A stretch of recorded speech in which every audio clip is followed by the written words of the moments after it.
ಓಯ್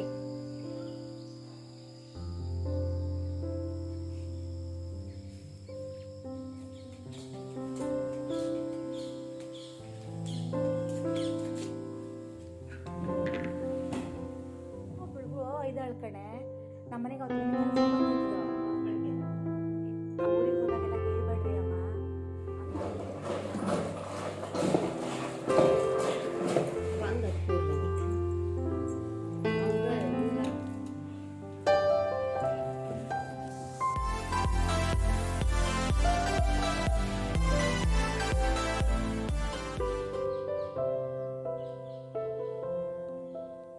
ಓಯ್ ಹಾಂ ಗುಡ್ ಈವ್ನಿಂಗ್ ಎಲ್ಲರಿಗೂ. ನಾನು ಎಡಿಟಿಂಗ್ ಮಾಡ್ತಾ ಇದ್ದೆ, ಹಾಗೆ ನಮ್ಮನೆ ಪಕ್ಕದ ಮನೆ ಅಜ್ಜಿ ಕೂಡ ಬಂದು ಮಾತಾಡಿಸ್ಕೊಂಡು ಹೋದರು. ನಾನು ಇವಾಗ ಕೂತ್ಕೊಂಡು ಎಡಿಟಿಂಗ್ ಮಾಡ್ತಾ ಇದ್ದೆ. ಅಮ್ಮ ಟೀ ಮಾಡಿ ಕೊಟ್ಟರು. ಗುಡ್ ಈವ್ನಿಂಗ್ ಎಲ್ಲರಿಗೂ. ಟೀ ಕುಡ್ದಾಯಿತು, ವೀಡಿಯೋನು ಎಡಿಟ್ ಮಾಡಿ ಆಯಿತು, ವೀಡಿಯೋನ ಹೋಗಿ ಅಪ್ಲೋಡಿಗೆ ಹಾಕಿ ಕೂಡ ಬಂದಾಯಿತು. ನಮ್ಮ ಸೋನು ಎಂತಕ್ಕೇನಪ್ಪ ಅಲ್ಲಿ ಇಲ್ಲಿ ಇದೆ ಹಿಂಗೆ ಮಕ್ಕಂತಾನೆ, ಎಂತಕ್ಕೆ ಅಂತ ಗೊತ್ತಿಲ್ಲ. ನಾನು ಒಂಚೂರು ದೊಡ್ಡ ಮನೆಗೆ ಹೋಗೋಣ ಅಂತ ಹೊರಟೆ. ಆವಾಗಿಂದ ಹೊರಡೋಣ ಅಂತಿದ್ದೆ. ಅಜ್ಜಿ ಬಂತು, ಅಜ್ಜಿ ಜೊತೆಗೆ ಮಾತಾಡಿದೆ, ಹಾಗೆ ಟೀ ಕುಡ್ದಾಯಿತು. ಈಗ ಹೊರಟೆ. ಇದು ಏನದು ಉತ್ತರಾಣಿ ಕಡ್ಡಿ ಇದಕ್ಕೆ ಬೇಕಲ್ಲ, ಇಲ್ಲೆಲ್ಲ ಎಷ್ಟೊಂದು ರೋಡ್ ಸೈಡಿಗೆ ಸಿಗ್ತವೆ ಉತ್ತರಾಣಿ ಕಡ್ಡಿ. ನಮ್ಮೂರ ಕಡೆ ಉತ್ತರಾಣಿ ಕಡ್ಡಿನೇ ಇಲ್ಲ. ನಾನು ಮಳೆಗಾಲದಿಂದ ಹುಡುಕ್ತಾ ಇದ್ದೀನಿ. ಇಲ್ಲಿ ನೋಡಿ ಎಷ್ಟೊಂದಿದ್ದಾವೆ ಉತ್ತರಾಣಿ ಕಡ್ಡಿ. ಅದು ಶಿವರಾತ್ರಿಗೆ ಬೇಕಲ್ಲ, ಹಾಗಾಗಿ ನಾನು ಯಾವಾಗಲೂ ಇಲ್ಲಿಂದನೇ ಒಯ್ತೀನಿ. ಈ ಸಲನೇ ಒಯ್ದು ಅತ್ಲಾಗೆ ಇಟ್ಕೊಂಡ್ರೂ ಬರ್ತೈತೆ, ಯಾಕಂದರೆ ರೋಡೆಲ್ಲ ಕ್ಲೀನ್ ಮಾಡ್ತಾರೆ. ಇಲ್ಲಿ ನೋಡಿ ರೋಡಲ್ಲೆಲ್ಲ ಉತ್ತರಾಣಿ ಕಡ್ಡಿ ಇದ್ದಾವೆ. ಅದು ಇರಬೇಕಂತೆ ದೇವ್ರ ಕೋಣೆ ಒಳಗು, ತುಂಬ ಒಳ್ಳೇದಂತೆ ಅದು. ನಾನು ಇಟ್ಕೊಂಡಿದ್ದೀನಿ, ಹೋದ ವರ್ಷವೂ ಇದ್ದಾವೆ. ಈ ವರ್ಷವೂ ಒಂದಷ್ಟು ಒಯ್ದು ಬೀಜ ಮಾಡಿ ಹಾಕಿದ್ದೆ ಅಲ್ಲಿ ಮನೆ ಹತ್ರ. ಅದು ಯಾಕೋ ಅಷ್ಟು ಹುಟ್ಟಿಲ್ಲ. ನಾನು ಅಲ್ಲಿ ಕಸ ಹೊಡೆದು ಎಲ್ಲ ಬೆಂಕಿ ಹಾಕ್ಬಿಡ್ತೀನಲ್ಲ, ಆವಾಗೆಲ್ಲ ಹೋಗಿಬಿಡುತ್ತೆ. ಅದೇ ಹಳೆ ಮನೆಗೆ ಹೋಗಿ ಬರೋಣ ಅಂತ ಹೊರಟಿದ್ದೀನಿ. ಬನ್ನಿ.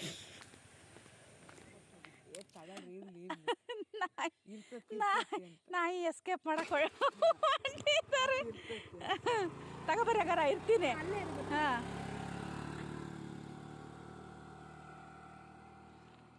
ನಾಯಿ ಸತ್ತೋಗಿದೆಯಲ್ಲ, ಹಾಗಾಗಿ ನಾಯಿ ತರೋದಕ್ಕೆ ಅಂತ ಹೋಗಿದ್ದಾರೆ. ಅದೇನಾಗಿದೆ ಅಂದರೆ ನಾಯಿ ಮರಿ ಹಾಕಿದೆಯಂತೆ, ತಾಯಿ ಸತ್ತೋಗ್ಬಿಟ್ಟಿದೆ. ಇವರು ದಿನ ಹೋಗಿ ಹಾಲು ಹಾಕಿ ಬರ್ತಾಯಿದ್ದಾರೆ. ನಾನು ಇನ್ನೇ ಒಂದು ಐಡಿಯಾ ಕೊಟ್ಟೆ, ಹೋಗಿ ಹಿಡ್ಕೊಬರ್ರಿ ಅಂದೆ. ಅವರು ಅದೇ ಐಡಿಯಾದಲ್ಲಿ ಇದ್ರೆ ಅನಿಸುತ್ತೆ. ಈಗಿಬ್ಬರು ಸೇರಿ ಹಿಡ್ಕೊಬರಕ್ಕೆ ಹೋಗ್ತಾಯಿದ್ದಾರೆ. ಮನೇಲಿ ಬೈತಾರೆ ಅಂತ ಅವರು ಕಾಂಪೌಂಡ್ ಇಲ್ಲದೆ ನಾಯಿ ಸಾಕೋದು ಬೇಡ, ತರೋದು ಈ ಥರ ಸಾಯೋದು ಅಂತ ಹೇಳಿ. ಏನೂ ಮಾಡೋಕ್ಕಾಗಲ್ಲ. ನಾಯಿ ಅದೊಂಥರ ಸಾಕಿ ಅಭ್ಯಾಸ ಆಗಿರೋದ್ರಿಂದ ಅವಿಲ್ಲ ಅಂದರೆ ಮನೇಲಿ ಒಂಥರ ಏನೋ ಅನ್ನೋ ಥರ ಅನಿಸುತ್ತೆ. ಹಾಗಾಗಿ ಹೋಗಿದ್ದಾರೆ. ನೋಡೋಣ, ತಂದರೆ ಅದನ್ನು ಕೂಡ ತೋರಿಸ್ತೀನಿ. ಇದೆಲ್ಲ ಗಣಪತಿ ಹಬ್ಬದ್ದು. ಇದೇನು ಮುಂದಿನ ವರ್ಷ ಗಣಪತಿ ಹಬ್ಬ ಬರೋ ತನಕ ಹಿಂಗೆ ನೇತಾಡ್ತಿರೋದ ಏನೋ ಗೊತ್ತಿಲ್ಲ. ಪೈಪೇ ಹೊಡೆದೋಗೈತಿಲ್ಲ, ನೀರು ಹೋಗ್ತಾ ಐತಿ. ನಾಯಿ ಮರಿ ತರೋಕ್ಕೆ ಅಂತ ಹೋಗಿದ್ರಲ್ಲ ನಮ್ಮ ಚಿಕ್ಕಪ್ಪ, ಅವ್ರ ಹಿಂದೆ ಹೋಗಿ ಬೈದು ಹಾಗೆ ಕರ್ಕೊಬಂದಿದ್ದಾನೆ. ಪಾಪ ಹುಡುಗರು ತಗೋಬರೋಣ ಅಂತ ಬೇಜಾರು ಮಾಡ್ತಾಯಿದ್ವು. ನಮ್ಮ ಮನೇಲಿ ಚಿಕ್ಕಪ್ಪ ಬೇಡ ಅಂತ ಹೇಳ್ತಾ ಇದ್ದ. ಹಾಗೆ ನಾನು ಕೂಡ ಹಳೆ ಮನೆಯಿಂದ ಬಂದೆ. ಅವ್ರ ಮನೇಲಿ ಏನೋ ತಿಂಡಿ ತಿಂದು ಬಂದೆ ನಾನು. ಚಿಕ್ಕಮ್ಮ ಏನೋ ಮಾಡಿದ್ರು, ತಿಂಡಿ ತಿಂದು ಬಂದೆ. ಹಾಗೆ ನಾನು ಊರಿಗೆ ಬಂದಾಗ ಒಂದು ಲೋಟ ಅರಿಶಿನ ಮತ್ತು ಹಾಲನ್ನು ರಾತ್ರಿ ಕುಡಿತೀನಿ. ನನಗೆ ಹಾಲು ಕರೆದ ತಕ್ಷಣ ಕುಡಿಯೋಕ್ಕೆ ಇಷ್ಟ ಆಗುತ್ತೆ. ಮತ್ತು ಆ ನಂದಿನಿ ಅವ್ರ ಹಾಲು ನಂಗೆ ಅಷ್ಟೊಂದು ಇಷ್ಟ ಆಗಲ್ಲ, ಹಾಗಾಗಿ ನಾನು ಮನೇಲಿ ಹಾಲು ಕುಡಿಯೋದಿಲ್ಲ. ಗುಡ್ ಮಾರ್ನಿಂಗ್ ಎಲ್ಲರಿಗೂ. ನೆಕ್ಸ್ಟ್ ಡೇ ಇದು. ಹಳೆ ಮನೆಯಿಂದ ಬಂದಾಗಲೇ ನಾನು ತುಂಬ ಲೇಟಾಗಿಬಿಟ್ಟಿತ್ತು, ಹಾಗಾಗಿ ನಾನು ವೀಡಿಯೋ ಏನೂ ಮಾಡಲಿಲ್ಲ. ಬಂದು ಹಾಲು ಕುಡಿದೆ, ಅರಿಶಿನ ಹಾಲನ್ನ ಕುಡಿದ್ರೆ ತುಂಬ ಆರೋಗ್ಯಕ್ಕೆ ಒಳ್ಳೆಯದಂತೆ. ಹಾಗಾಗಿ ನಾನು ಬಂದಾಗೆಲ್ಲ ಇಲ್ಲಿ ಅರಿಶಿನ ಮತ್ತು ಹಾಲನ್ನ ಕುಡಿತೀನಿ. ಈ ಸಲ ನಾನು ಪ್ರಾಪರಾಗಿ ವೀಡಿಯೋ ಮಾಡಲಿಲ್ಲ, ಅಂದರೆ ಹೂವಿನ ಗಿಡ ಎಲ್ಲ ತೋರ್ಸೋಕ್ಕೆ ಮಾಡಲೇ ಇಲ್ಲ. ತುಂಬ ಜನ ಕೇಳ್ತೀರಾ, ನಾನು ಮಾಡೇ ಇಲ್ಲ, ಸಾರಿ. ಯಾಕೆ ಅಂತ ನನಗೆ ಗೊತ್ತಿಲ್ಲ. ಪ್ರತಿ ಸಲ ಹೋದಾಗೂ ಅಮ್ಮ ಮಾಡು ಅಂತಿದ್ರು.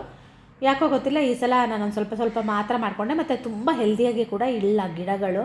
ಮಳೆಗಾಲದಲ್ಲಿ ತುಂಬ ಚೆನ್ನಾಗಿರುತ್ತೆ ಗಿಡಗಳೆಲ್ಲ, ಬೇಸಿಗೆಯಲ್ಲಿ ಸ್ವಲ್ಪ ಒಣಗ್ದಂಗೆ ಆಗಿರುತ್ತೆ. ಯಾಕೋ ಗೊತ್ತಿಲ್ಲ, ನನಗೂ ವೀಡಿಯೋ ಮಾಡ್ಕೋಬೇಕು ಅಂತ ಅನ್ನಿಸ್ಲಿಲ್ಲ. ನಾನು ಮಾಡ್ಕೊಂಡಿಲ್ಲ, ಮರ್ತೋಯ್ತೋ ಏನೋ ನನಗೂ ಗೊತ್ತಿಲ್ಲ. ನಮ್ಮ ಸೋನು ನನ್ನ ಎದುರುಗಡೆ ಕುತ್ಕೊಂಡಿದ್ದಾನೆ. ನಾನು ಇವಾಗ ಬಿಸಿ ನೀರನ್ನು ಕುಡಿತಾ ಇದ್ದೀನಿ.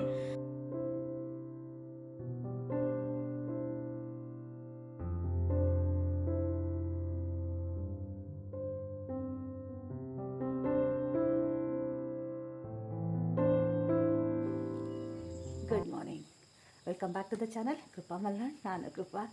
ನಿನ್ನೆ ಹಳೆ ಮನೆಯಿಂದ ಬಂದಾಗ ರಾತ್ರಿ ಎಷ್ಟಾಗಿತ್ತು, 8 ಗಂಟೆ ಆಗಿತ್ತಲ್ಲ. ನಮ್ಮ ಅಮ್ಮ ಫೋನ್ ಮಾಡಿ ಇಟ್ಟಿದ್ದಾರೆ ನನಗೆ. ಬಿಗ್ ಬಾಸ್ ಬರೋಕ್ಕಾಗಿತ್ತು. ಸುಮ್ಮನಿರಮ್ಮ, 9:30 ಬಿಗ್ ಬಾಸ್ ಬರೋದು. ನಾನು 8 ಗಂಟೆಗೆ ಬಂದಿದ್ದೀನಿ ಕರೆಕ್ಟಾಗಿ. ಅದು ತಿಂಡಿ ತಿಂತಾ ಇತ್ತು. ಫೋನ್ ಮಾಡಿರ್ತಾರೋ ಎತ್ತಿಲ್ಲ. ಅಲ್ಲಿ ಮಾತಾಡ್ತಾ ಇದ್ವಾ, ಎಲ್ಲರೂ ಇದ್ರು ಅಂತ ಸುಮಾರು ಹೊತ್ತಾಗೇ ಹೋಯ್ತಲ್ಲಿ. ಹೊರಗೆ ಬರೋದು ಮತ್ತೆ ಅಲ್ಲೊಂದು ಸ್ವಲ್ಪ ಹೊತ್ತು ಮಾತಾಡೋದು, ಮತ್ತೊಂದು ಸ್ವಲ್ಪ ಬರೋದು ಮತ್ತಲ್ಲ ಮಾತಾಡೋದು, ಹಂಗೆ ಆಗ್ತಾಯಿತ್ತಾ. ಮಾತಾಡಿ ಬಂದ್ವಿ. ರಾತ್ರಿ ನಾನು ಬಿಗ್ ಬಾಸ್ ನೋಡಿ ಮಲಗಿದ್ದೀನ. ಹಂಗೆ ರಾತ್ರಿ ಬಿಗ್ ಬಾಸಿಗೆ ಹೋದಂಗೆ ಕಸ ಬಿದ್ದುಬಿಟ್ಟಿತ್ತು. ಜಗಳ ಆಟದ್ದು ನಮ್ಮ ಬಿಡ್ಸಕ್ಕೆ ಹೋದಾರ ಹಂಗೆ. ನಮ್ಮಮ್ಮ ನೀನು ಹೋಗಿದ್ಯಾ ಅಂದ್ರಿ. ಇಲ್ಲ ನೀನು ಹೋಗಿದ್ದೆ ಅಂದು. ಎಂಥದ್ದು ಬರೀ ಜಗಳ. ರಾತ್ರಿ ನಾನು ಅಮ್ಮ ಬಿಗ್ ಬಾಸ್ ನೋಡಿ ಮಲಗಿದ್ವಿ. ಆಮೇಲೆ ಇಲ್ಲಾಂದರೆ ಬೆಳಗ್ಗೆ ಇಲ್ಲಿ ಮೊಬೈಲಲ್ಲಿ ನೋಡ್ತೀನಿ, ಇಲ್ಲಿ ನೆಟ್ವರ್ಕ್ ಅಷ್ಟು ಚೆನ್ನಾಗಿ ಸಿಗೋದಿಲ್ಲ. ಹಾಗಾಗಿ ತಿಂಡಿ ಇವತ್ತು ದೋಸೆ. ಬೆಳಗ್ಗೆನೇ ಅಮ್ಮ ಬೆಣ್ಣೆ ಕಾಯಿಸ್ತಿದ್ದಾರೆ. ನಮ್ಮನೆ ಬೆಣ್ಣೆ ಕಾಯಿಸೋ ವಾಸನೆ ಒಂಥರ. ನಾನು ಅದಕ್ಕೆ ಯಾರೂ ಇಲ್ದಾಗೆಲ್ಲ ಹೋದ್ಮೇಲೆ ಕಾಯಿಸ್ತೀನಿ. ಬೆಣ್ಣೆ ಕಾಯಿಸ್ಬೇಕಿದ್ರೆ ನಿನ್ನ ಬೆಣ್ಣೆ ಒಂಚೂರು ವಾಸನೆ ಬರೋಲ್ಲ. ಚಿನ್ನಿ ಅಂತೂ ಅವಳಿದ್ದಾಗ ಬೆಣ್ಣೆನೇ ಕಾಯಿಸಂಗಿರಲಿಲ್ಲ. ಹಂಗೆ ಮಾಡೋವಳು. ಅಂದರೆ ಇಲ್ಲಿ ದಿನ ಅಲ್ಲ, ನಾನು ಇಷ್ಟಿಷ್ಟೇ ಬರುತ್ತಲ್ಲ ತೆಗೆದು ಹಾಗೆ ಫ್ರಿಜ್ಜಾಗಿ ಇಡ್ತೀನ. 2 ಸಲ 3 ಸಲಕ್ಕೊಂದ್ಸಲ ಕಾಯಿಸ್ತೀನಿ. ಹಂಗೆ ನನಗೂ ನಮ್ಮನೆ ತುಪ್ಪ ತಿನ್ನೋಕೆ ನನಗೂ ಅಷ್ಟು ಇಷ್ಟ ಆಗಲ್ಲ. ನಾನು ದೇವ್ರ ತುಪ್ಪಕ್ಕೆ ಅದನ್ನು ಕಾಯಿಸಿಡ್ತೀನಿ. ಯಾರು ತಿನ್ನೋದು ಇಲ್ಲಲ್ಲ, ಎಂಜಿಲು ಆ ಥರ ಏನೂ ಆಗಿರಲ್ಲ. ಹಾಗಾಗಿ ಕಾಯಿಸಿಟ್ಟು ಬಂದಿದ್ದೀನಿ ಮೊನ್ನೆ ದೇವ್ರ ದೀಪಕ್ಕೆ ಹಾಕೋಕ್ಕೆ. ದೇವ್ರ ದೀಪಕ್ಕೆ ಹಾಕ್ಬೇಕಿದ್ರೆ ಉಪ್ಪು ಹಾಕ್ಬಾರ್ದಂತೆ, ಹಾಗೆ ಕಾಯಿಸ್ಬೇಕಂತೆ, ಚಪ್ಪದು ಮಾಡ್ಬೇಕಂತೆ ಅಂತ ಹೇಳೋಣ ಅಂತ ಮಾಡಿದೆ. ತಿಂಡಿ ದೋಸೆ. ಎಂತ ಮಾಡಿದೆ? ಆಲೂಗಡ್ಡೆ ಪಲ್ಯನಾ? ಇಲ್ಲಲ್ಲ, ಈರುಳ್ಳಿ ಪಲ್ಯನಾ? ತುಂಬ ದಿನ ಆಗಿತ್ತು ಈರುಳ್ಳಿ ಪಲ್ಯ ತಿಂದೆ. ತುಂಬ ದಿನ ನಮಗೆ ಬಾಣಂತಂದಲ್ಲಿ ಮಾತ್ರ ಈರುಳ್ಳಿ ಪಲ್ಯ ಮಾಡಿಕೊಡ್ತಾರೆ. ಹಿಂಗೇನಾದ್ರು ತಿನ್ಬೇಕು ಅಂತ ಅನಿಸ್ದಾಗ ಈರುಳ್ಳಿ ಪಲ್ಯ. ಬಾಜಿ ಚೆನ್ನಾಗಾಗುತ್ತೆ ಕಣಮ್ಮ, ಹೇಳ್ಕೊಡ್ತೀನಿ ಮಾಡಿ. ಹಾಗೆ ಮಾಡಲ್ಲ ನಾನೀಗ. ನೀನು ಈರುಳ್ಳಿ ಪಲ್ಯ ಮಾಡು. ಮಸಾಲೆ ದೋಸೆ ತಿನ್ಬೇಕು. ಖಾರ ಚಟ್ನಿ ಆಯಿತಾ? ನಿನ್ನೆ ಚಟ್ನಿ ಪುಡಿ ಮಾಡಿದ್ದಾರಾ? ಮಸಾಲೆ ದೋಸೆ ತಿನ್ನಬೇಕು. ಪಾಪ ಶ್ರೇಯು ಕೇಳಿತ್ತು. ಶ್ರೇಯು ನಿನ್ನೆ ಕೊನೆಗೆ ಸಂಜೆ ಫೋನ್ ಮಾಡಿ ಮಾತಾಡ್ದ. ಒಂದೇ ಸಲ ಮಾತಾಡಿದ್ರೆ ಒಂಥರ ಸಮಾಧಾನ ಅಂತ ಅನ್ಸೋದೇ ಇಲ್ಲ. ಅದರಲ್ಲೂ ಏನೋ ಕರೆಂಟ್ ಹೋಯ್ತೋ ಏನೋ ಆಗಿ 1 ನಿಮಿಷ ವೇಸ್ಟ್ ಆಗೋಯ್ತು. ಕಟ್ಟಾಗಿನೋ ಏನೋ 1 ನಿಮಿಷ ವೇಸ್ಟ್ ಆಯಿತು ಅಷ್ಟೇ. ಇವತ್ತಿನ ವ್ಲಾಗ್ದಲ್ಲಿ ಏನೇನು ಬರುತ್ತೆ ಅನ್ನೋದು ನೋಡೋಣ. ಇವತ್ತರ ರೇಣುಕವ್ವ ಬರ್ತಾಳೆ ನಮ್ಮ ರೇಣುಕವ್ವಗಂತ ನಿನ್ನೆ ಇಟ್ಟಿರೋ ಪಾತ್ರೆ ಆಮೇಲೆ ನಾವೇ ತೊಳೆದ್ವಿ. ಇದು ಮೊಸರು ಹಾಲಿಂದು ತುಂಬ ಜಿಬಿ ಇರುತ್ತೆ ಇಲ್ಲಿ. ಅದು ಬಿಸಿ ನೀರು ಹಾಕ್ತೆ ತೊಳೆಯೋಕ್ಕೆ ಬರೋದೇ ಇಲ್ಲ. ನಮ್ದಾರು ತೊಳಿಬೋದು, ಇವರು ಪಾತ್ರೆ ಹಂಗೆ ತೊಳೆಯೋಕ್ಕೆ ಬರೋದೇ ಇಲ್ಲ. ನಂಗೆ ಅವೆಲ್ಲ ತೊಳೆಯೋಕೆ ಅಷ್ಟು ಇಷ್ಟ ಆಗಲ್ಲ. ಹಾಲು ಎಮ್ಮೆ ಎಮ್ಮೆನಾ ಹಾಲು ಚೆನ್ನಾಗಿ ಕೊಡ್ತಾವೆ. ಹಾಗಾಗಿ ಹಾಲು ನೋಡಿದ್ರೆ ನಮಗೆ ಹೊಟ್ಟೆ ಉರಿಯುತ್ತೆ. ನಾವು ಅಲ್ಲಿ ಕೊಂಡು ಕುಡಿತೀವಲ್ಲಪ್ಪ ಅಂತ ಅನಿಸುತ್ತೆ. ಇಲ್ಲಿಷ್ಟಿದ್ರೂ ಒಂದೊಂದು ದಿನ ಅವರ ಮೊಸರು ತಿಂದೇ ಇರಲ್ಲ. ಮೊಸರಿನ ಪಾತ್ರೆಗೂ ಅವ್ರ ಕೈ ಹಾಕಿರಲ್ಲ. ಅವಾಗ ನಮಗೂ ತಿನ್ನಬೇಕು ಅಂತ ಅನಿಸ್ತಿರ್ಲಿಲ್ಲ. ಇಲ್ಲಿ ನಾನು ಏನೂ ತಿಂತಿರಲಿಲ್ಲ, ಮಜ್ಜಿಗೆ ಒಂದು ಬಿಟ್ಟರೆ. ಇವಾಗ ಒಂಚೂರು ತಿನ್ನಬೇಕು ಅಂತ ಅನಿಸುತ್ತೆ. ಅಲ್ಲಿ ನಾನು ಊರಲ್ಲಿ ಮೊಸರು ಏನೂ ತಿನ್ನಲ್ಲ. ಇವ್ರೇನಾದ್ರು ನಂದಿನಿ ಅವ್ರದ್ದು ಪ್ಯಾಕೆಟ್ ತರ್ತಾರೆ. ನಂದಿನಿ ಪ್ಯಾಕೆಟ್ ತುಂಬ ಚೆನ್ನಾಗಿರುತ್ತೆ ಕಣಮ್ಮ. ಅದು ಒಂಚೂರು ಎಲ್ಲರೂ ತಿಂತೀನಿ. ಅದ್ರಲ್ಲಿ ದೊಡ್ಡ ಪ್ಯಾಕೆಟ್ ಹುಳಿ ಇರುತ್ತೆ, ಸಣ್ಣ ಪ್ಯಾಕೆಟ್ ಚೆನ್ನಾಗಿರುತ್ತೆ. ಮೊಸರನ್ನ ಅವತ್ತು ಮೊನ್ನೆ ಮಾಡ್ಕೊಟ್ಟಿದ್ದೆ. ಇವ್ರಿಗೆ ಏನು ಚೆನ್ನಾಗಾಗಿತ್ತು ಅದರಲ್ಲಿ. ಇವ್ರು ದಿನ ಮೊಸರು ತಂದ್ಕೊಳ್ಳೋದಂತೆ, ಊಟ ಮಾಡೋದಂತೆ. ಹೆಂಗಿದೆ ನಿಮ್ಮ ಜೀವನ ಅಂತೀನಿ. ಒಂಥರ ಚೆನ್ನಾಗಿದೆ ಅಂತಾರೆ. ದಿನ ಮಧ್ಯಾಹ್ನ ಮೊಸರು ಅನ್ನನೇ ಊಟ ಮಾಡೋದಂತೆ. ಸಾರು ಮಾಡಿಟ್ರೆ ಅವರು ಯಾಕೋ ಊಟ ಮಾಡ್ತಿದ್ದಾರೆ. ಅವ್ರು ಹೋಟ್ಲಿಗೆ ಹೋಗೋದು ಜಾಸ್ತಿ. ಹಾಗಾಗಿ ನಾನು ಹಂಗಾಗಿ ಅಷ್ಟು ತಲೆ ಕೆಡ್ಸ್ಕೊಳಕ್ಕೆ ಹೋಗಲ್ಲ. ಅಂದರೆ ಮನೇಲೆ ಬಡಿಸ್ಕೊಂಡು ಊಟ ಮಾಡೋದೆಲ್ಲ ಒಂಥರ ಇಷ್ಟ ಆಗಲ್ಲಲ್ಲ. ಅಲ್ಲೇ ಹೋಟೆಲಿಗೆ ಹೋಗಿ ಊಟ ಮಾಡ್ಕೊಂಡು ಬರ್ತಾರೆ. ಇಲ್ಲ ಸಾರದು ತನ್ಕೊಂಡು ಅನ್ನ ಮಾಡ್ಕೊಳ್ರಿ ಅಂತೀನಿ. 2 ದಿನ ತಂದು ಮೊಸರನ್ನ ತಿಂತಿದಾರಂತೆ. ಇವತ್ತೇನು ಮಾಡ್ತಾರೋ ನನಗೂ ಗೊತ್ತಿಲ್ಲ. 1-2 ದಿನ ತಿಂತಾರೆ, 3ನೇ ದಿನ ಅಂತ ಸೇರುತ್ತೆ ಮೊಸರನ್ನ. ಅದ್ರ ಬಿಸಿ ಅನ್ನ ಮೊಸರು ಮಿಡಿ ಉಪ್ಪಿನಕಾಯಿ ಆಗುತ್ತೆ. ಏನಾದ್ರು ಮಾಡ್ಕೊಳ್ಳಿ. ನಾವು ಹೋಗೋ ತನಕ ತಲೆ ಬಿಸಿ ಮಾಡ್ಕೊಳಲ್ಲ. ನನಗೂ ಮಾಡಿ ಸಾಕಾಗೈತೆ.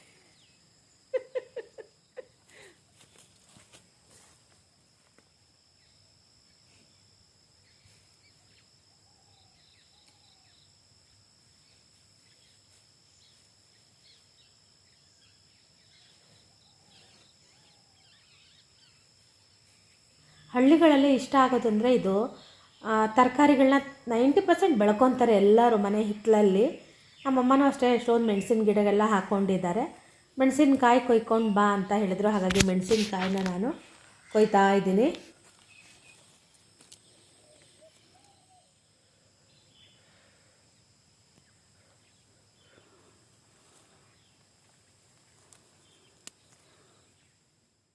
ನಾನು ಸ್ವಲ್ಪ ಹಣ್ಣಾಗಿರೋದನ್ನೇ ಕೊಯ್ಕೊಂಡು ಬಂದೆ. ಇಷ್ಟು ಫ್ರೆಶ್ ಆಗಿರೋ ತರಕಾರಿ ಎಲ್ಲಿ ಸಿಗುತ್ತೆ ಅಲ್ವಾ. ನನಗೆ ಊರಿಗೆ ಒಯ್ಯೋಕ್ಕೆ ಅಂತ ಅಮ್ಮ ತುಪ್ಪನ ಕಾಯಿಸ್ತಾ ಇದ್ದಾರೆ. ಇಲ್ಲಿ ನಮ್ಮನೆ ಅಲ್ಲಿ ಹತ್ತಿರ ಅಂದರೆ ಊರುಗಳಲ್ಲಿ ಮದುವೆ ತುಂಬ ಇದೆ. ನಮ್ಮಮ್ಮನ ಬೆಣ್ಣೆ ತುಂಬ ಬೇಡಿಕೆ ಇಲ್ಲ. ಎಲ್ಲರೂ ಅಷ್ಟೇ. ನಮ್ಮಮ್ಮ ಮನೆಗೆ ಅಂತಲೇ ತುಪ್ಪ ಕಾಯಿಸ್ಕೊಳ್ಳೋದಿಲ್ಲ, ಅಷ್ಟು ಬೇಡಿಕೆ ಇರುತ್ತೆ. ನಾನು ಅಷ್ಟೇ ನನಗೂ ಬೇಕು ಅಂತ ಹೇಳಿದ್ದೆ. ಅವರಿಗೆ ಮದುವೆ ಮನೆಗಳೆಲ್ಲ ಇತ್ತಲ್ವ, ಅಲ್ಲಿಗೆಲ್ಲ ಕೊಟ್ಟಾದ ನಂತರ ಕಾಯಿಸ್ತೀನಿ ಅಂತ ಹೇಳಿದರು. ಈಗಲೂ ಒಂದು ಮದುವೆ ಮನೆ ಇತ್ತು, ಅವರಿಗೂ ಕೂಡ ಅಮ್ಮ ಬೆಣ್ಣೆ ಕೊಡಬೇಕಾಗಿತ್ತು. ಹಾಂ, ನೀ ಬಂದಿದೆಯಲ್ಲ ಅಂಥೇಳಿ ನಿನಗೆ ಕಾಯಿಸ್ಕೊಡ್ತೀನಿ, ಅವ್ರದ್ದೇನು ಮದುವೆ ಲೇಟ್ ಇದೆ ಅಂಥೇಳಿ ನನಗೆ ತುಪ್ಪ ಮಾಡಿ ಕೊಡ್ತಾ ಇದ್ದಾರೆ. ನಾನು ಯಾವಾಗಲೂ ಇಲ್ಲಿಂದನೇ ತುಪ್ಪ ಒಯ್ಯೋದು. ನನಗೆ ಅದಕ್ಕೇ ನಂಗೆ ಬೇರೆ ಮನೆ ತುಪ್ಪ, ಆಮೇಲೆ ನಂದಿನಿ ಅವ್ರದ್ದು ಅದು ಯಾವುದು ನಂಗೆ ಅಷ್ಟೊಂದು ಇಷ್ಟ ಆಗೋದಿಲ್ಲ. ನಂಗೆ ನಮ್ಮನೆದೇ ಇಷ್ಟ ಆಗುತ್ತೆ. ಬೆಣ್ಣೆನೂ ಅಷ್ಟೇ, ಕಡ್ದಿರ್ತಾರಲ್ಲ ನೀವು, ಆ ಬೆಣ್ಣೆ ಹಪ್ಪಳ ಅಥವಾ ಬೆಣ್ಣೆ ದೋಸೆ ತಿನ್ನಬೇಕು, ಅಷ್ಟು ರುಚಿಯಾಗಿರುತ್ತೆ. ನಮ್ಮಮ್ಮ ಯಾವಾಗಲೂ ಬೆಣ್ಣೆ ಮಾರ್ತಾರೆ. ಹಾಲೆಲ್ಲ ಕೂಡ ತುಂಬ ಕಮ್ಮಿ, ಅವರು ಯಾವಾಗಲೂ ಬೆಣ್ಣೆ ಮಾರೋದೇ ಜಾಸ್ತಿ. ತುಪ್ಪನೂ ಮಾಡಲ್ಲ ಅವರು, ಯಾಕಂದರೆ ತುಪ್ಪ ಒಬ್ಬೊಬ್ಬರು ಒಂದೊಂದು ಥರ ಮಾಡ್ತಾರೆ. ಅಂದರೆ ನಮ್ಮಮ್ಮ ಸ್ವಲ್ಪ ತುಪ್ಪನ ಬಿಳಿಯಾಗಿ ಕಾಯಿಸ್ತಾರೆ, ನನಗೆ ಸ್ವಲ್ಪ ಕೆಂಪಿರಬೇಕು. ಹಾಗಾಗಿ ಅವರು ತುಪ್ಪ ಎಲ್ಲ ಕಾಯಿಸಿ ಕೊಡೋದಿಲ್ಲ, ಬೆಣ್ಣೆನೇ ಕೊಡ್ತಾರೆ. ಇವಾಗೇ ನಮ್ಮ ಮನೇಲಿ 2 ಎಮ್ಮೆ ಮಾತ್ರ ಇರೋದು. ನಾವೆಲ್ಲ ಇರಬೇಕಿದ್ರೆ 7-8 ಎಮ್ಮೆಗಳಿರ್ತಾ ಇತ್ತು. ನಾನು ಕೂಡ ಕರಿತಾ ಇದ್ದೆ ಅವಾಗೆಲ್ಲ. ಇವಾಗ ಮರ್ತು ಹೋಗ್ಬಿಟ್ಟಿದೆ. ಮತ್ತು ಎಮ್ಮೆಗೂ ನಾವು ಅಭ್ಯಾಸ ಇರಲ್ವಲ್ಲ, ನಾನು ಕೊಟ್ಟಿಗೆ ಮನೆಗೆ ಮುಸುರೆ ಕೊಡೋಕ್ಕೆ ಹೋದರೂ ನಂಗೆ ಹಾಯಕ್ಕೆ ಬಂದಂಗೆ ಬರುತ್ತೆ. ಕೆಲವೊಂದು ಎಮ್ಮೆಗಳು ಸ್ವಲ್ಪ ಸಾಚ ಇರುತ್ತೆ. ಈಗ 2 ಎಮ್ಮೆಗಳು ಭಾಳ ಜೋರಿದ್ದಾವೆ, ಹಾಗಾಗಿ ನಾನು ಹತ್ತಿರಕ್ಕೂ ಹೋಗೋದಿಲ್ಲ. ಹಾಗೆ ಕಾಯಿ ಕೂಡ ತುರಿದಾಯಿತು.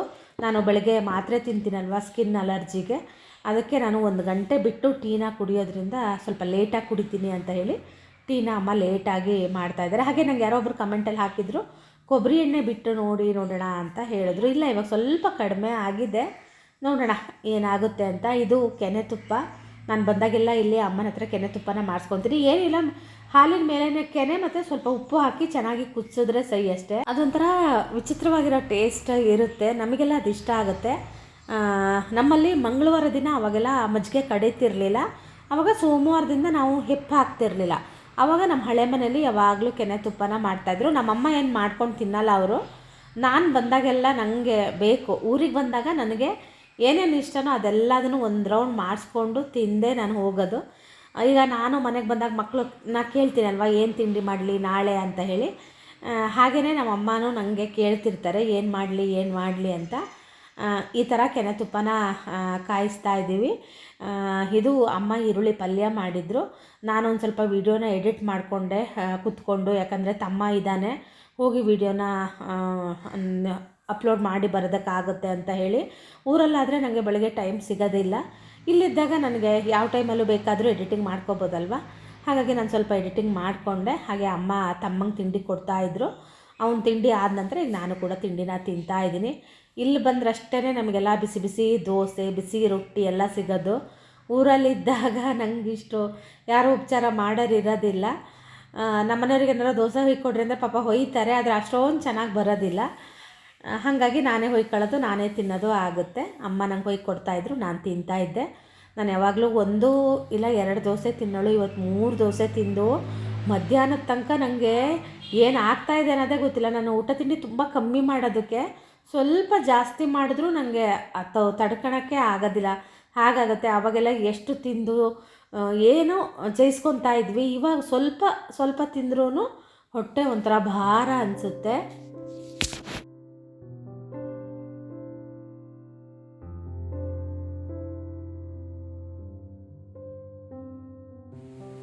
ತಿಂಡಿ ಆಯಿತು, ಹೊಟ್ಟೆ ಭಾರ ಆದಂಗೆ ಆಯಿತು. ತಿಂಡಿ ತಿಂದಿದ್ದು ನಾವು ಲೇಟಾಗಿತ್ತು. ಅಮ್ಮ ಎಮ್ಮೆ ಕರೆದು ಎಲ್ಲ ಮಾಡಿ ಬರೋಷ್ಟೊತ್ತಿಗೆ ತಿಂಡಿನೂ ಲೇಟ್ ಆಯಿತು. ಟೈಮ್ ಬಂದು 11 ಗಂಟೆ ಆಗಿದೆ. ಪಾತ್ರೆನೂ ತಂದು ತೊಳೆದಾಯಿತು. ರೇಣುಕಕ್ಕ ಬರ್ತಾಳೆ ಅಂತ ಕಾಯ್ತಾ ಇದ್ದೀನಿ. 100 ವರ್ಷ ಆಯಸ್ಸು ರೇಣುಕಕ್ಕ ಬಂದಳು. ನಮ್ಮಮ್ಮ ಇನ್ನೊಂದು ಸ್ವಲ್ಪ ಪಾತ್ರೆ ಇದಾವಲ್ಲ ಅದನ್ನು ತೊಳೆಯಲ್ವಾ ಅಂತ ಅಂದರು. ಅದೆಲ್ಲ ರೇಣುಕನಿಗೆ ಡಿಪಾರ್ಟ್ಮೆಂಟಿಗೆ ಬಿಟ್ಟಿದ್ದೀನಿ ಅಂತ ಅಂದೆ. ಸದ್ಯ ಬಂದಳು, ಇಲ್ಲಾಂದರೆ ಈಗ ಮತ್ತೆ ನಾನು ನಿನ್ನೆ ಥರ ಪಾತ್ರೆ ತೊಳಿಬೇಕಾಗಿತ್ತು. ಸ್ನಾನಕ್ಕೆ ಹೋಗಬೇಕು. ಅಮ್ಮ ಅದೇ ಎಮ್ಮೆ ಹೊಡೆದು ಬರ್ತೀನಿ ಅಂತಿದ್ರು. ಅಡುಗೆ ಮನೆ ಕ್ಲೀನ್ ಮಾಡ್ತಿದ್ದಾರೆ. ನಾನು ನೆಲ ಒರ್ಸೋಕ್ಕೆ ಹೋಗಲ್ಲ. ಅವ್ರು ಬೆಳಗ್ಗೆನೇ ಒಂದು ಸಲ ನೆಲ ಒರೆಸ್ಕೊಂಡಿದ್ದಾರೆ, ರೂಮು ಗಿಮ್ಮೆಲ್ಲ ಒರೆಸಿ ಬಾಗಿಲು ಹಾಕಿದ್ದಾರೆ. ನಮ್ಮಮ್ಮ ಒಬ್ಬರೇ ಇದ್ದರೆ ಬಾಗಿಲು ಹಾಕೊಂಡೇ ಇರ್ತಾರೆ. ನನಗೆ ನಮ್ಮೂರಲ್ಲೂ ಬಾಗಿಲು ಹಾಕೊಂಡು ಅಭ್ಯಾಸ ಅಲ್ಲ, ಇಲ್ಲೊಂಥರ ಬಾಗಿಲು ಹಾಕಕ್ಕೆ ಬರೋದಿಲ್ಲ. ಅದು ನಂಗೆ ಬಾಗಿಲು ತೆಗೆದೇ ಇರಬೇಕು, ಕಿಟಕಿ ಬಾಗಿಲು. ಅದು ಬೈತಾರೆ ನಮ್ಮಮ್ಮ. ರೇಣುಕಕ್ಕ ಬರ್ತಾ ಇದ್ದಾರೆ, ತೋರಿಸ್ತೀನಿ.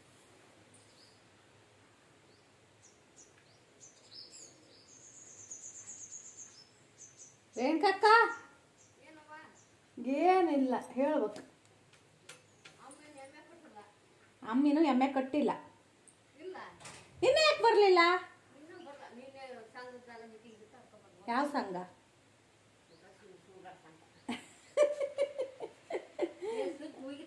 ಅಲ್ಲೇ ದುಡ್ಡು ಇಸ್ಕೋಬೇಕಿದ್ರೆ ಒಳ್ಳೆ ಸಂಘ, ದುಡ್ಡು ಕಟ್ಟಬೇಕಿದ್ರೆ ಇದಾಳ್ ಕಣೆ. ನಮ್ಮನೆಗೆ ಅವತ್ತು ಕೆಲ್ಸಕ್ಕೆ ಬಂದಿದ್ಲು. ಊರಿಗೆ ಹೋದಾಗೆಲ್ಲ ಹೇಳ್ಬೇಡ್ರಿ ಅಮ್ಮ ಅಂತ ಅಂದ್ಲು. ನಾನಂದ ದುಡ್ಡು ಕತ್ತಿನಲ್ಲಿ ಏನು ಎಣ್ಣೆ ಸಂಬಂಧ ಅಂತೆ. ಹಾಂ ಹಿಂಗಂತ ಯಾರು ಹೇಳಲ್ಲ. ಎಣ್ಣೆ ಸಂಬಂಧ ಅಂದ್ರೆ ಹಂಗೆ ಮದುವೆ ಮಾಡ್ಯಾರ. ಹುಡುಗ ಹಂಗೆ ಮಗು ಐತಿ. ಮುಗೈತಿ. ಹಾಂ ನಂಗೆ ಗೊತ್ತಿರಲಿಲ್ಲ. ಅಲ್ಲಿ ನಮ್ಮನೆ ಹತ್ರ ಗೊತ್ತೈತಪ್ಪ, ನಮ್ಮನೆ ಹತ್ರನೇ ಇರೋದು.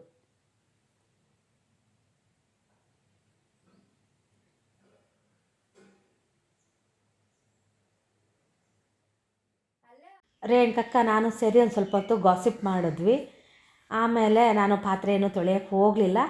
ನಾನು ತಲೆಗೆ ಇವತ್ತು ರೇಣುಕಕ್ಕ ಬಂದಿದ್ದಾಳಲ್ಲ, ಎಣ್ಣೆನ ಬಿಸಿ ಮಾಡಿ ತಲೆಗೆ ಹಚ್ಚಿಸ್ಕೊತೀನಿ. ನಾಳೆ ತಲೆಗೆ ಮೆಹಂದಿನ ಕೊಯ್ದಿಟ್ಕೊಂಡ್ರೆ ಬಂದ ದಿನದಿಂದನೂ ಅನ್ಕೊತಾ ಇದ್ದೀನಿ ಮೆಹಂದಿ ಕೊಯ್ಯಬೇಕು, ತಲೆಗೆ ಹಚ್ಕೋಬೇಕು ಅಂತ. ಅದು ಆಗ್ತಾನೇ ಇಲ್ಲ. ಹಾಗಾಗಿ ಇವತ್ತು ಕೆಲಸ ಏನೂ ಇರಲಿಲ್ಲಲ್ಲ, ನನಗೆ ತಿಂದು ಹೊಟ್ಟೆ ಭಾರ ಆಗಿತ್ತಲ್ಲ. ಈ ಹಬ್ಬವೆಲ್ಲ ಊಟ ತಿಂಡಿ ಮಾಡಿ ಹೊಟ್ಟೆಗೆ ಹೆಚ್ಚಾದಾಗ ಬಿದ್ದು ಒದ್ದಾಡ್ತಾವಲ್ಲ, ಆ ಥರ ನಾನು ರೇಣುಕಕ್ಕ ಬಂದಾಗ ಅಲ್ಲಿ ಹೊರಗಡೆ ಮಲಗಿದ್ದೆ. ಮಲಗಿದ್ರೆ ಮತ್ತಿನ್ನೂ ಒಂಥರ ಸೋಮಾರಿತನ ಅನಿಸುತ್ತೆ. ಹಾಗಾಗಿ ಅಮ್ಮ ಮಜ್ಜಿಗೆ ಕಡಿತೀಯಾ ಅಂತ ಕೇಳಿದ್ರು. ಮಜ್ಜಿಗೆನ ಕಡಿತಾ ಇದ್ದೀನಿ. ನಮ್ಮಮ್ಮ ಪಾಪ ಒಬ್ರಿಗೆ ಹೇಳಿದ್ದಾರೆ ಮಜ್ಜಿಗೆ ಕಡಿಯೋದಕ್ಕೆ, ಅದೊಂಥರ ಏನೋ ಒಂದು ಮಾಡಿಕೊಡ್ತಾರೆ, ಅದನ್ನು ಗೋಡೆಗೆ ಹೊಡಿತಾರೆ, ಹೊಡೆದು ಕೊಡಿ ಅಂತ ಪಾಪ ಎಷ್ಟೊಂದು ದಿನದಿಂದ ಕೇಳ್ತಾ ಇದ್ದಾರೆ. ಅವ್ರು ಹೊಡೆದೇ ಕೊಡ್ತಾರೆ. ಅದಕ್ಕೆ ನಮ್ಮಮ್ಮ ಡೈನಿಂಗ್ ಟೇಬಲ್ ಕಾಲಿಗೆ ಮಜ್ಜಿಗೆ ಇದನ್ನು ಕಡಿಯೋದನ್ನು ಕಟ್ಕೊಂಡಿದ್ದಾರೆ. ಮುಂಚೆ ಎಲ್ಲ ಕಂಬ ನಿಲ್ಲಿಸಿ ಎಲ್ಲ ಮಾಡ್ತಾಯಿದ್ರು. ಇವಾಗ ಅದೊಂಥರ ಬಳೆ ಥರ ಬರುತ್ತಂತೆ, ಅದನ್ನು ಗೋಡೆ ಹೊಡೆಸ್ಕೊಂಡ್ರೆ ಅದು ಹೆಂಗೋ ನನಗೂ ಗೊತ್ತಿಲ್ಲ, ಅದು ಅಮ್ಮ ಹೇಳ್ತಾಯಿದ್ರು, ನನಗೆ ಅದ್ರ ಐಡಿಯಾನೂ ಇಲ್ಲ. ಮುಂಚೆ ನಾವು ಹಳೆ ಮನೇಲಿ ಇರಬೇಕಿದ್ರೆ ಇತ್ತು, ಕಂಬ ಇತ್ತು, ಕಂಬಕ್ಕೆ ಕಟ್ಕೊಂಡು ಕಡಿತಾಯಿದ್ರು ಅಮ್ಮ. ನನಗೆ ಅದಷ್ಟು ನೆನಪಿದೆ. ಕೆಲವೊಬ್ರು ಕಿಟಕಿಗೆ ಕಟ್ಕೊಂಡು ಕಡಿತಾರೆ, ಆ ಥರ ಇರುತ್ತೆ. ನಿಂತ್ಕೊಂಡು ಕಡಿಯೋರು ಇರ್ತಾರೆ, ಕುತ್ಕೊಂಡು ಕಡಿಯೋರು ಇರ್ತಾರೆ. ನಮ್ಮಮ್ಮಂಗೆ ಯಾವಾಗಲೂ ಕುತ್ಕೊಂಡು ಕಡ್ದೆ ಅಭ್ಯಾಸ ಅಂತೆ. ನಾನು ಈಗ ಸ್ವಲ್ಪ ಅಭ್ಯಾಸ ಮಾಡ್ಕೊತಾ ಇದ್ದೀನಿ. ತುಂಬ ಜನ ಕೇಳ್ತೀರಾ ಊರಿಗೆ ಹೋದಾಗ ಮಜ್ಜಿಗೆ ಕಡಿಯೋದೆಲ್ಲ ತೋರಿಸಿ ನೀವು ಅಂತ. ನಿಜ ಹೇಳ್ತೀನಿ, ಇದು ಒಂಥರ ತುಂಬ ಒಳ್ಳೆ ಎಕ್ಸಸೈಸ್ ಮಾಡ್ದಂಗೆ ಆಗುತ್ತೆ. ನನಗಂತೂ ಒಂಥರ ಏದುಸಿರು ಬಂದಂಗೆ ಆಗ್ತಾಯಿತ್ತು.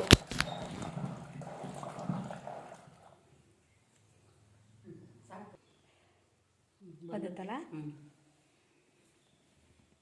ಸಾಕಲ್ಲ. ಹಾಲು ಜಾಸ್ತಿ ಕೊಡೋದಕ್ಕೆ ಅಮ್ಮ 2 ಗಡಿಗೆ ಮಜ್ಜಿಗೆನ ಕಡಿತಾರೆ. ಅವ್ರು ಮಜ್ಜಿಗೆ ಕಡಿದು ಕೆಲವೊಬ್ರು ಎಲ್ಲ ಒಯ್ತಾರೆ ಬಂದು, ಇಲ್ಲಾಂದರೆ ಎಮ್ಮೆಗೆ ಹಾಕಿಬಿಡ್ತಾರೆ. ನಂಗೆ ಅಲ್ಲಿ ಮಜ್ಜಿಗೆ ಇದೆಲ್ಲ ವೇಸ್ಟ್ ಆಗೋದು ನೋಡಿ ನಿಜ ಹೇಳ್ತೀನಿ ಎಷ್ಟು ಹೊಟ್ಟೆ ಉರಿತಾ ಇತ್ತು ನನಗೆ. ಒಂದೊಂದ್ಸಲ ಅನಿಸುತ್ತೆ ಹಳ್ಳಿ ಜೀವನನೇ ಚಂದ ಅಂತ. ಆದರೆ ನಾವು ತಿಳ್ಕೊಂಡಿರೋ ಅಷ್ಟೇನು ಚೆನ್ನಾಗಿರೋದಿಲ್ಲ. ಆದರೂ ಈ ಥರದ್ದೆಲ್ಲ ನೋಡಿದಾಗ ಅಯ್ಯೋ ಇಷ್ಟು ಚೆನ್ನಾಗಿರುತ್ತೆ ಅನಿಸುತ್ತೆ. ಇದು 2ನೇ ರೌಂಡ್ ಮಜ್ಜಿಗೆ ಕೂಡ ನಾನೇ ಕಡಿದೆ. ನನಗೆ 2ನೇ ರೌಂಡ್ ಕಡ್ದಾಗ ಆಯಿತು. ಅಮ್ಮ ಹಂಗೆ ಕಡಿಯೋದಲ್ಲ ಹಿಂಗೆ ಕಡಿಯೋದು ಅಂತ ತೋರಿಸ್ತಾ ಇದ್ರು. ನಾನು ಎಷ್ಟು ಕಡಿದ್ರೂ ಬೇಗ ಮಜ್ಜಿಗೆ ಬರ್ತಾನೆ ಇರಲಿಲ್ಲ. ಅಮ್ಮ ಒಂದು 2 ರೌಂಡಿಗೆ ಚೆನ್ನಾಗಿ ಬೆಣ್ಣೆ ಬಂತು.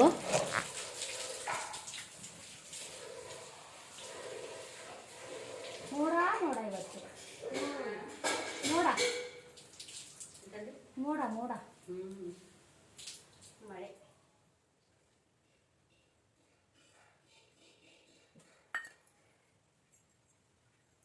ನೀಲ ಬಂದಿಲ್ಲ, ಬಂದ ಕೂರ್ಲಗಿ ಅವಂಗ ನೀಲಾಗ ಹಂಗ ಆಗದು ಮನೆ ಕಾಣತ್ತೆ. ಅಂಬಿಕಾ ಅಂತ ನೋಡಿ ಯಾವ ಕಾಲತ್ತೇನ ಅದು ಎಲ್ಲೇ ಬರತ್ತಿಲ್ಲ ಕರ್ಕೊಂಬಂದ ಎದಕ್ಕೆ ಕೂರ್ಲು ಉದುರ್ತಾರೆ. ಏನ ಕಣೆ ಭಾಳ ಉದುರ್ತಾವ. ಇನ್ನೂ ಉದುರ್ತಾವ? ನನ್ನ ಅದು ಉದುರಿ ಅಷ್ಟು ಕೂದಲಾನೇ ಇಲ್ಲ ಅದು ಹುಣ್ಣು ಕೂದಲು ಸರ್.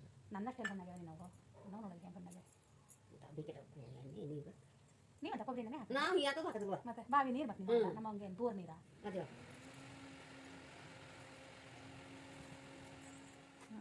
ನೀನು ಹಚ್ಕೊಂಡ್ಯಾ? ನಾನು ನಾವು ಯಾವಾಗೆಲ್ಲ ಮಾಡ್ತಿದ್ವಿ ಮದ್ರಂಗಿ. ಇದು ದಾಸವಾಳ ಸೊಪ್ಪು, ಮೊಸರು, ಮೆಂತೆ ಎಲ್ಲ ಈಗ ಸಾಕತ್ತು. ಅಡುಗೆ ಮಾಡಿ ಗಡಿಗೆ ಮುಚ್ಚೋದೆ ಸಾಕಾಯ್ತು. ಅವನ್ನೆಲ್ಲ ಯಾರು ಮಾಡ್ತಾರೆ? ಉದುರುತ್ತವೆ. ಈ ಕಮ್ಮಿ ಆಗ್ಯಾವೆ. ಈ ಚಳಿಗಾಲಕ್ಕೆ ಒಂಚೂರು ಉದುರುತ್ತವೆ ಅಂತಾರೆ.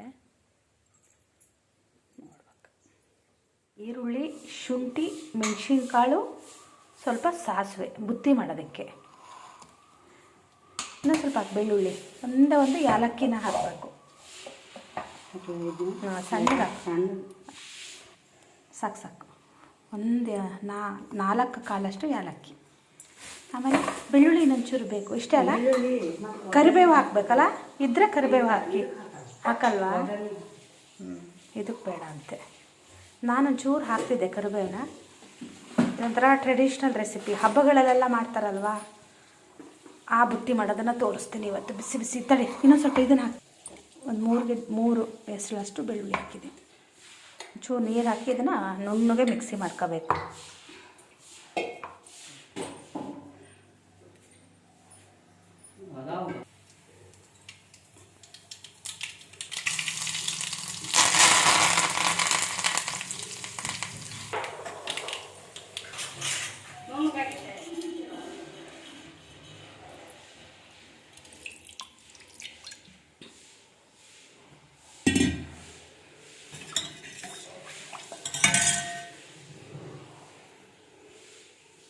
ಮಜ್ಜಿಗೆನ ಆವಾಗ ಕಡ್ದಿರ್ತೀವಲ್ವ, ಆವಾಗಲೇ ಕುಡಿಬೇಕು, ಅದು ಚೆನ್ನಾಗಿರುತ್ತೆ. ನಾನು ಕೂಡ ಅಷ್ಟೇ, ಸ್ನಾನ ಮುಗಿಸ್ಕೊಂಡು ಬಂದು 1 ಕಪ್ಪಷ್ಟು ಮಜ್ಜಿಗೆನ ಕುಡಿದೆ.